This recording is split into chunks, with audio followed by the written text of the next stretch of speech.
Hello cash இது உங்களை ஒன்று எக்ஸ்பிளனர் இப்போ நம்ம என்ன பார்க்க போகிறோம்னா இந்த டார்க் ஸ்வாட்ஸ்மேன் ரிட்டர்ன்கிற மானுவல் எபிசோட் 6 தான் பார்க்க போகிறோம். வாங்க வீடியோக்குள்ள போகலாம். எபிசோட் ஸ்டார்டிங்லேயே ஹீரோ என்னது பெட்டா என்னடா யார் இல்லாமல் என்ன வச்சே பெட் வைக்கிறாங்க அப்படின்னு ஹீரோ பார்க்குறான். நேரத்தில் இன்னும் நீங்கள் என்ன பிளான் பண்ணுறீங்க? எனக்கும் அந்த ஸ்பெஷல் அட்மிஷன் ஸ்டூடெண்ட்டும் நடுவில் சண்டை போட வைக்கலான்னு பார்க்குறீங்களா? கிரெட்டாரும் நான் அந்த மாதிரி முட்டாள்தனமான விஷயத்தை எப்பயுமே பண்ண மாட்டேன். எல்லாத்துக்கும் மேலே அவன் மட்டும் வெளியே போனானா நீ செத்துட்ட. அதனால ஒரு டீச்சராக ஒரு ஸ்டூடெண்டோட வாழ்க்கையை ரிஸ்க் பண்ணவனால இதில் அவனும் டென்ஷன் ஆகி சரி எப்படி எனக்கு ப்ரூவ் பண்ண போறீங்க? அதுக்கு ரெட்டாரும் நீ இதில் சீரியஸாக இருக்கியா? சரி அப்படின்னா நம்ம மான்ஸ்டரை வச்சு பந்தயம் கட்டலாம், அது கொஞ்சம் சேஃபான வேவாக இருக்கும். அதோட ஹியூமன்ஸை ஃபைட் பண்ணுறத விட மான்ஸ்டரை ஃபைட் பண்ணுறதோட நீ பெஸ்ட்டு. அதை கேட்டால் அவனும் பல்ல கடிச்சிட்டு உங்களுக்கு நிறைய விஷயம் தெரியும் போல. சரி அப்படின்னா அந்த பந்தயம் என்ன? சிம்பிள் தான். நான் சொல்கிற ஒரு மான்ஸ்டரை நீ கொல்லணும். ஒவ்வொரு ரவுண்ட்லேயும் மான்ஸ்டர் ஸ்ட்ராங் ஆகிட்டே இருக்கும். எப்போ உன்னால் ஹேண்டில் பண்ண முடியலையோ அப்போ நீ தோத்துட்ட. அவன் மட்டும் இதில் தோத்துட்டான்னு வச்சுக்க, நான் இந்த ப்ரொஃபஸர் பதவியிலேட்டே நான் நீங்கிடுறேன். அதோட இந்த ஸ்பெஷல் அட்மிஷனில் இருக்க எல்லா ஸ்டூடெண்ட்டும் வெளியேற்றிடுறேன். அதே இந்த பெட்டில் நீ தோத்துட்டா நீ என்ன பண்ண போற சொல்லு, எனக்கு அதில் ஆர்வமாக இருக்கு. அதை கேட்டால் இன்னும் முதல்ல எனக்கான ஆப்பனன்ட் மான்ஸ்டர் எதுன்னு சொல்லுங்க, அப்போதான் என்னால் அதை ஹேண்டில் பண்ண முடியுமா இல்லையான்னு தெரியும். அந்த மான்ஸ்டர் என்னால் ஹேண்டில் பண்ண முடிஞ்சா நான் ஈஸியாக ஜெயிச்சிருவேன்ல. சரி உன்னோட ஃபர்ஸ்ட் டார்கெட் என்னன்னா ஆர்க் ஜெனரல் அனுப்பிட்டா இல்லை நான் இன்னும் கொஞ்சம் ஈஸியாக ஏதாவது சொல்லட்டா? அதை பார்த்த ஹீரோவும் ஆர்க் ஜெனரலா, இவன் ஏன் ஸ்பெசிஃபிக்காக இதை சூஸ் பண்ணுறா? அதை கேட்ட அவனும் டென்ஷன் ஆகி நீங்கள் என்ன காமெடி பண்ணுறீங்களா? எப்படி ஒரு தனியால ஆர்க் ஜெனரல் தோக்கடிக்க முடியும்? அதுக்கு ரெட்டாரும் நான் உன்னை ஒன்றும் இப்பயே கொள்ள சொல்லலை, நான் உனக்கு ஒரு வருஷம் டைம் தரேன். அந்த ஒரு வருஷத்தில் நீ எப்போனாலும் அந்த மான்ஸ்டரை டிஃபீட் பண்ணலாம். அதை கேட்ட அவனும் ஒரு வருஷம் பயிற்சி மூலயமா யாராவது ஒருத்தர் அந்த மாரி டேஞ்சரான மாஸ்டரை தனியாக டிஃபீட் பண்ணா இதில் மக்கள் சஃபர் ஆக மாட்டாங்க. அதனால கொஞ்சமாவது மனசாட்சியோட ஏதாவது மான்ஸ்டரை டார்கெட் பண்ணுங்க. இப்போ எனக்கு புரியுது நீங்கள் யாராலையுமே தோக்கடிக்க முடியாத மான்ஸ்டரை வேணும்னு தான் செலக்ட் பண்ணியிருக்கீங்க. இதில் யாருமே ஜெயிக்க முடியாதனால இது ஈஸியாக நீங்கள் மறைச்சலாம்னு நினைக்கிறீங்களா? இல்லை இதுக்கெல்லாம் என்னால் ஒத்துக்க முடியாது. அதோட இதில் இன்னொரு கண்டிஷனும் இருக்கு. இந்த மேட்ச் ட்ரா ஆயிடுச்சுன்னா நீ ஜெயிச்சிட்ட. வேற மாதிரி சொல்லணும்னா அவன் மட்டும் அந்த ஆர்க் ஜெனரல் தோக்கடிக்கலனா அவன் ஆட்டோமேட்டிக்காக ஃபயர் ஆயிடுவான். அதோட ஸ்பெஷல் ஸ்டூடெண்ட் எல்லாருமே வெளியே போயிடுவாங்க. என்ன இப்போ இதுக்கு ஒத்துக்கிறியா? அதை கேட்ட அவனும் இவங்களுக்கு என்ன பைத்தியம் முடிச்சிருக்கா, இதுக்கு மேலே என்னால் ஒன்றும் பண்ண முடியாது, ஆனால் இதோட ரிசல்ட் எனக்கு ஏற்கனவே தெரியும். சரி இதுக்கப்புறம் சொல்லு, உனக்கு எந்த பிரச்சனையும் இல்லைல்ல? இது எல்லாமே ரெக்கார்ட் பண்ணியாச்சு. அது ஒன்றும் வீக்கான ஆர்க் ஜெனரலாக இருக்கக்கூடாது, என்ன புரியுதா? நிச்சயமா எல்லா டீட்டெயிலும் இந்த பாரு இந்த மேஜிக் கான்ட்ராக்ட்ல இருக்கு. உனக்கு இதுல எந்த பிரச்சனையும் இல்லைனா இதுல சைன் பண்ணு. அதை பார்த்து அவனும் சரி அப்படின்ட்டு அவனும் சைன் பண்றான் அந்த கான்ட்ராக்ட்ல. அப்படி சைன் பண்ணி முடிச்சது அவனும் இன்னுமே அவன் ஜெயிப்பாங்க நீங்க சீரியஸா இருக்கீங்களா? அவங்களும் யாருக்கு தெரியும் அப்படின்ட்டு போறாங்க. அங்க இருந்து இன்னொரு ப்ரொஃபஸரும் இவங்கள பார்த்து நீங்க என்ன இவ்வளவு தப்பா பண்றீங்க? நீங்க என்ன இதை ஒரு சாக்கா வச்சு ரெஸ்ட் எடுக்கலாம்னு பாக்குறீங்களா? இருக்கலாம், ஏன்னா இப்போ அவளோட பிரைம் ஸ்டேஜ்ல அவ இல்ல. அதுல ஹீரோ நினைச்சு பார்க்குறான் இந்த கிரேட்டான பெட் அஃபிஷியல் ஆயிடுச்சு. இவளுக்கு எப்படி நாங்கள் சேர்றதுக்கு முன்னாடியே நான் அதை டிஃபீட் பண்ணேன்னு தெரிஞ்ச மாதிரியே எல்லாத்தையும் பண்ணுறா. இந்த ஒரு வருஷத்தை யூஸ் பண்ணி இந்த பெட்டோட பர்ஃபெக்ட் ஸ்டேஜாக மாற்ற வேண்டியதான். அதனால் இந்த பெட்டு எப்போ போட ஆரம்பிச்சதோ அப்பயே டீலும் தொடங்க ஆரம்பிச்சிடுச்சு. அவள் ரொம்ப மோசமாக ப்ளே பண்ணுறா அப்படின்ட்டு ரெட்டார ஹீரோ யோசிச்சு பார்க்குறான். அந்த சீனை கட் பண்ணி கிளாஸ் ரூமை தான் கட்டுறாங்க. அங்கே ஒரு ப்ரொஃபஸரும் சரி இப்போ பேசிக் மேஜிக் எப்படி யூஸ் பண்ணுறதை பற்றி நம்ம படிக்கலாம். இல்லை நீங்கள் சில பேர் ஆச்சரியப்படலாம், என்னடா ஃபர்ஸ்ட் டேவே இப்படி பெரிய லெசனாக ஆரம்பிக்கிறாங்களேன்னு. இந்த அகாடமியில் படிக்கிற ஸ்டூடெண்ட் ஒரு நாளை கூட வீணாக்க முடியாதுங்கிறத தெரிஞ்சுக்கோங்க. சரி வாங்க பேசிக்கான மேஜிக் எப்படி யூஸ் பண்ணுறது நான் உங்கள்கிட்ட சொல்லி தரேன். உங்கள் பாடிக்குள்ளே இருக்கிற இன்னர் எனர்ஜியை ஈத்தர்னு கூப்பிடுவோம்.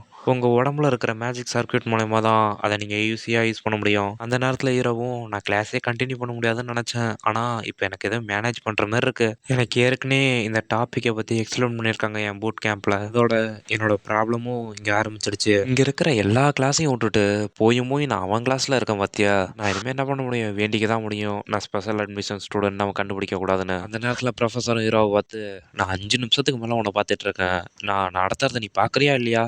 ஹீரோவும் ஏஞ்சிக்கிட்டே என்ன மன்னிச்சிருங்க அப்படின்னு சொல்லிட்டு மனசில் நினச்சி பார்க்குறான். அவர் எப்படி என்னை ஒரே பரவாயில்ல கண்டுபிடிச்சாரு? நான் ரொம்ப பின்னாடியில் இருக்கேன், என்னதான் கான்ஃபிடென்ட் இருந்தாலும் அதை இந்த கிளாஸில் காட்டக்கூடாது. நீ பண்ணுறதெல்லாம் பார்க்க உனக்கு பேசிக் மேஜிக் யூஸ் பண்ண தெரியும் போல. ஹீரோவும் ப்ரொஃபஸர் நான் ஸ்வாட்ஸ்மேன் கோர்ஸில் இருக்கேன், அதனால் மேஜிக் யூஸ் பண்ணலனாலும் பரவாயில்லன்னு நினச்சேன். அதுக்கு ப்ரொஃபஸரும் உங்களால் ஸ்வாடை மட்டும் யூஸ் பண்ண முடிஞ்சாலும் சரி, நீங்கள் கொஞ்சம் மேஜிக் கற்றுக்கிறது அவ்வளோ ஒன்றும் கெட்டதில்லை. நீங்கள் பேசிக் மேஜிக் எப்படி யூஸ் பண்ணுறதுன்னு கற்றுக்கணும், இல்லைனா அது எப்படியாவது ஃபீலாவது பண்ணணும். அதை கேட்ட ஹீரோவும் இவர் எக்ஸ்பிளைன் பண்ணுறது கூட அந்த பூட் கேம்பில் பண்ண மாதிரியே இருக்குது, அப்போ இந்த மேஜிக் ஸ்பெல் எனக்கு தெரியும்னு நினைக்கிறேன்.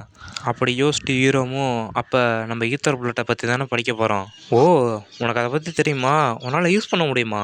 என்னால் முடியும். அந்த பூட் கேம்பை கம்பேர் பண்ணும்போதெல்லாம் இது ஒன்றுமே இல்லை. சரி, இப்போயே ஒரு மேட்ச் ஆரம்பிப்போம். லோன், உன்னாலையும் ஈத்தர் புல்லட் யூஸ் பண்ண முடியும்ல? நிச்சயமா. நான் இந்த அகாடமி ஆரம்பிக்கிறதுக்கு முன்னாடி வால்மிச்சு மட்டும் இல்லை, பேசிக் மேஜிக்கும் கொஞ்சம் கற்றுருக்கேன். இது உண்மையான ஃபைட்டுக்கு முன்னாடி யூஸ் பண்ணுறது கொஞ்சம் ரிஸ்கி தான். அதுக்கு ப்ரொஃபஸரும் அதை நினச்சி நீ கவலைப்படாத, நம்ம ஒன்றும் பெரிய மேஜிக்லாம் யூஸ் பண்ண போதில்ல, வெறும் ஈத்தர் புல்லட் தான் யூஸ் பண்ண போகிறோம். அதனால் யாரும் சாக மாட்டாங்க இங்கே. அதனால் இந்த இடத்த நீ பின்வாங்காத. அப்புறம் இந்த கிரே தான் இந்த வருஷத்தோட டிவைன் ஐ அட்மிஷன் ஸ்டூடெண்ட். அதனால் இவனால் எல்லாத்தையும் பண்ண முடியும் அப்படின்னு வில்லன் மாதிரி சிரிக்கிறாரு.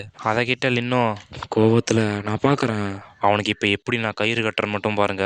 அவன் எப்படிப்பட்ட இடத்த இருக்கான்னு நான் காட்டுறேன். இது அகாடமி, அதனால நீ சீக்கிரமா கீழே இறங்கி வாடா அப்படின்னு ஹீரோ பார்த்து முறைச்சு பார்க்குறான். நான் உங்களுக்கு சிக்னல் கொடுத்ததும் அந்த ஈத்தர் புல்லட்டை மாற்றி மாற்றி அட்டாக் பண்ணிக்கோங்க. அந்த நேரத்தில் ஹீரோ யோசிச்சு பார்க்குறான், அந்த பூட் கேம்பில் நான் கொஞ்ச நாள் தான் மேஜிக்கே கற்றுக்கிட்டேன். இந்த மேஜிக் மூலயமா அவர் சாக மட்டும்தான் சொன்னார். அதோட இல்லாட்டி இந்த நேரத்தில் என்னால் வெளியே போக முடியாது. நம்ம ரெண்டு பேர்த்துக்குள்ளே இருக்கிற டிஃப்ரெண்ட்டை இப்போ நான் அவனுக்கு காட்டுறேன்டா அப்படின்ட்டு அவன் பயங்கரமாக அட்டாக் பண்ணுறான். ஹீரோவும் எனக்கு சான்ஸே இல்லை அப்படின்ட்டு அவனும் அட்டாக் பண்ணுறான். பார்த்தா பயங்கரமாக ஒரு பெரிய அட்டாக் பண்ணியிருக்கான். அவன் பார்த்தா சின்னோண்டு அட்டாக் தான் பண்ணியிருக்கான். அவன் பண்ண அட்டாக்லாம் ஒன்றுமே இல்லைங்க மாதிரி ஹீரோ பண்ண அட்டாக் அதெல்லாம் உடச்சிக்கிட்டு நேராக அவனை அட்டாக் பண்ண போகுது. அந்த நேரத்தில் ப்ரொஃபஸர் டக்குன்னு அவர் யோசிச்சு ஒரு மேஜிக் பேரியரை போடுறாரு அவன் முன்னாடி. எப்படியோ இதை நான் தடுத்துட்டேன் அப்படின்னு ப்ரொஃபஸர் யோசிச்சுட்டு இருக்க நேரத்துலேயே அந்த மேஜிக் பேரியர்லாம் நொறுங்கி அவன் வெடிச்சு தெரிக்கிறான். அப்படி வெடித்ததுக்கும் அதுக்கும் அவன் பல்ட்டி அடிச்சுட்டு போய் விழுவுறான். ப்ரொஃபஸர் அவனை பார்த்து, லீன் நீ நல்லா தானே இருக்க அப்படின்ட்டு வேகமாக வராரு. அவனும் தட்டு தட மாதிரி ஏஞ்சிக்கிட்டே நான் நல்லா தான் இருக்கேன் அப்படின்ட்டு அவனும் எழுந்திரிக்கிறான். நேரத்தில் அவர் ஹீரோவை பார்த்து, நான் மட்டும் இந்த பேரியர் மட்டும் இவனுக்கு முன்னாடி போலனா இந்நேரம் இவன் செத்தே இருப்பான். எங்கள் ப்ரொஃபஸர் யாராலையும் இந்த அளவு ஈத்தர் புல்லட்டை யூஸ் பண்ணவே முடியாது. அப்படி யோசிச்சுட்டு ஹீரோவை பார்த்து, நீ அந்த புல்லட்டை எப்படி யூஸ் பண்ண? ஹீரோவும் அவன் ஸ்பெல்லை யோசிச்சு பார்த்து, அது ரொம்ப வீக்காக இருந்தது, ஆனால் நாங்கள் ரெண்டு பேரும் சேம் ஸ்பெல்லில் தானே யூஸ் பண்ணோம். இந்த பூட் கேம்பில் ஒரு பார்ட்டாக தான் நான் ஈத்தர் புல்லட்டே கற்றுக்கிட்டேன். ஆனால் இவங்க அகாடமி கற்றுக் கொடுக்கறது அதுக்கும் இதுக்கும் ரொம்ப டிஃப்ரெண்ட் இருக்குமோ? அப்படி யோசிச்சுட்டு ஹீரோவும், நான் ஏதாவது தப்பான ஸ்பெல்லை யூஸ் பண்ணிட்டேன்னா ப்ரொஃபஸர்? இல்லை, நீனும் ஈத்தர் புல்லட் தான் யூஸ் பண்ண, ஆனால் அதோட குவாலிட்டி வேறு மாதிரி இருந்தது. இது ஒன்றும் நார்மல் ஈத்தர் மாதிரி இல்லை, இது ரேர் சூப்பர் கம்ப்ரஸ்டு ஈத்தர். அதை கேட்ட ஹீரோவும், என்னது சூப்பர் கம்ப்ரஸ்டு ஈத்தரா? இதை பற்றி நான் முன்னாடி கேள்விப்பட்டதே இல்லையே. எங்களை போல ப்ரொஃபஸராலையும் உருவாக்குறது ரொம்ப சிக்கலானது. ஆனால் நீ அதை கிரியேட் பண்ணி அதை ஒரு ஸ்பெல்லாக கூட மாற்றிருக்க. இந்த அகாடமியில் இருக்க ஒருத்தனால கூட நீ பண்ணதை மறுபடியும் செய்ய முடியாது. அதை கேட்ட மற்றவங்களும், இவ்வளோ பவர்ஃபுல்லான ஈத்தரை நான் இப்போ தான் ஃபர்ஸ்ட் டைம் பார்க்குறேன். இதுதான் ஸ்பெஷல் அட்மிஷனோட பவரா? இப்படி இவனை ஸ்பெஷல் அட்மிஷனில் சேர்த்துருக்கிறது பதிலாக டேரெக்டாக மேஜிக் சம்மந்தமாகவே சேர்த்துருக்கலாம். அப்படி என்னால் பண்ண முடியாது. இங்கே இருக்கிற எல்லா மேஜிக் ஸ்பெல்லுமே நான் அந்த பூட் கேம்பில் கற்றுக்கிட்ட ஸ்பெல்லு தான். இந்த இடம் ஒரு நரகம், எனக்கு அந்த இடம் சுத்தமாகவே பிடிக்காது. அவன் கையில் மறுபடியும் அந்த ஈத்தரை கொண்டு வந்துட்டு, நீங்கள் இதை பற்றி தானே பேசுகிறீங்க ப்ரொஃபஸர்? இங்கே இருக்கிற எல்லாருமாலும் தான் இதேமாரி பண்ண முடியுமா அப்படின்ட்டு ஹீரோ எடுத்து காட்டுறான். அதை கேட்டால் அவரும் பயங்கரமாக சிரிச்சுக்கிட்டு, நீ மட்டும் மேஜிக் கோர்ஸுக்கு ட்ரான்ஸ்ஃபர் வாங்கி வந்துட்டுனா உனக்கு நான் எல்லா சப்போர்ட்டும் நான் பண்ணுறேன். உனக்கு ஸ்போர்ட்ஸ்மேன்ஷிப்பில் இருக்க திறமையோட இந்த மேஜிக்கில் தான் அதிக திறமை இருக்குது, அதனால் இங்கே வந்துடு. அதுக்கு ஹீரோவும், என்னதான் நீங்கள் சொன்னாலும் நான் மேஜிக்கில் அவ்வளோலாம் ஒன்றும் நல்லா இல்லை. என்ன நீங்கள் காமெடி பண்ணுறீங்களா? இந்த சின்ன வயசுலேயே சூப்பர் கம்ப்ரஸ்டு ஈத்தர் யூஸ் பண்ணுறீங்க. அப்படி யூஸ் பண்ணணும்னா உங்களுக்கு இந்த ஈத்தரை பற்றி எல்லாமே தெரிஞ்சிருக்கணும். நீங்கள் ரொம்ப திறமைசாலி, இந்த அகாடமியை விட ரொம்ப திறமைசாலி. ஒரு ப்ரொஃபஸரா நான் உனக்கு கேரண்டி கொடுப்பேன், நீ தான் பெஸ்ட்டுன்னு. உங்களுக்கு திறமை இல்லைன்னு எந்த முட்டாள் சொன்னா? அப்படி எவனா சொன்னானா அவங்களுக்கு உன் திறமையை பற்றி சுத்தமாக தெரியலன்னு அர்த்தம். கிரே, உனக்கு நிச்சயமாக இந்த மேஜிக் கோர்ஸில் ட்ரான்ஸ்ஃபர் வாங்க விருப்பம் இல்லையா? அதை பார்த்த மற்ற ஸ்டூடெண்ட்லாம், இந்த ப்ரொஃபஸர் ரொம்ப ரேராக தான் இப்படி புகழ்ந்து பேசுவார், இது ரொம்ப அமேசிங்காக இருக்குது. மட்டும் மேஜிக் கற்றுக்கணும்னு வச்சுக்க, அது இந்த உலகத்துக்கே பெரிய நஷ்டமாக இருக்கும். இது நீ மேஜிக் பண்ணுற பெரிய குற்றம் அப்படின்னு நான் போய் எல்லார்ட்டையும் சொல்லுவேன் அப்படின்னு ஹீரோ பயங்கரமாக மிரட்டுறாரு. இவர் இது எல்லாமே இந்த ஈத்தர் கம்ப்ரஷன் டெக்னிக் பற்றி தானே சொல்லிட்டு இருக்காரு.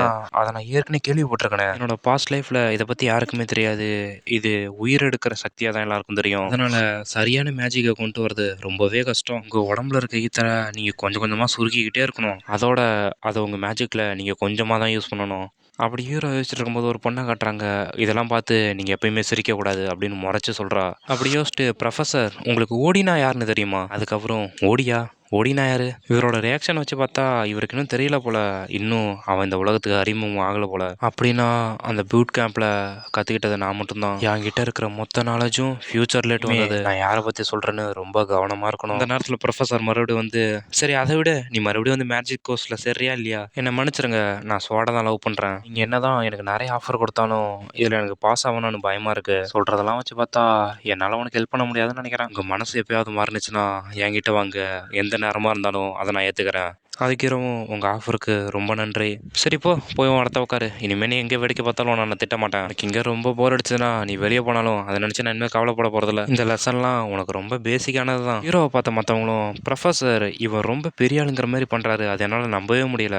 அந்த நேரத்தில் இன்னும் லார்ட் கிரே அப்படின்னு பொம்பளை புள்ள மாரி வரான். அதை பார்த்த ஹீரோவும் சி என்னடா இவன் இப்படி பண்ணுறான். இந்த சீன் அதோட கட் பண்ணி ஹீரோ சிவப்பு முடி கொடுத்த லெட்டர் வச்சு பார்க்குறான். அவங்க கிளாஸ் முடிஞ்சதும் என்னை வந்து பாரு அப்படின்னு அனுப்பியிருக்காங்க. இவங்க என்னை சமன் பண்ணியிருக்காங்களா அப்படின்ட்டு ஹீரோவும் யோசிச்சு பார்த்துட்டே போகிறான். எனக்கு தெரிஞ்சு அந்த மேஜிக் ப்ரொஃபஸர் தான் ஏதாவது பண்ணியிருப்பாருன்னு நினைக்கிறேன். எனக்கு தெரிஞ்சு இந்த ப்ரொஃபஸர் ரெட் ஹேர் வந்து எனக்கு தெரிஞ்சு ப்ரொஃபஸர் ஏரியலும் இந்த கோர்ஸ் மாறுன்னு சொல்லுவாங்கன்னு நினைக்கிறேன். அந்த நேரத்தில் ஹீரோவும் கதவை தட்ட போகிறான். அந்த நேரத்தில் கிரே கதை பூட்டலாம் இல்லை உள்ளவா.